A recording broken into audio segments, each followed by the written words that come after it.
All right, today we're going to create a manual trim bezel for the GS300 because it never came with one. But first thing first, we need to cover this giant hole that we cut out for the shifter. We're going to use some heat tape to cover the hole to make sure no heat gets in and no smoke gets in.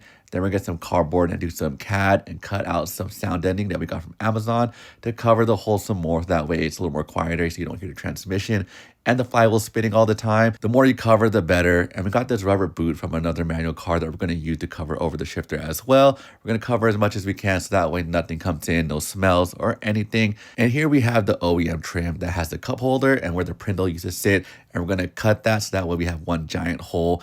And we're going to use this Fox body shifter bezel that we got online. It almost fits perfectly, but we have to trim around it. We need to cut off all the tabs underneath as well as round off all the edges so that way it sits perfectly flush inside the trim and looks OEM.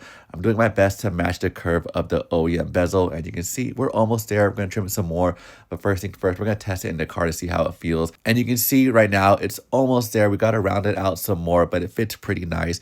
And last thing you're going to do is panel bond it to the car, but we're going to trim it some more so that way we get the final product looking perfect. We're going to make sure this looks OEM as possible.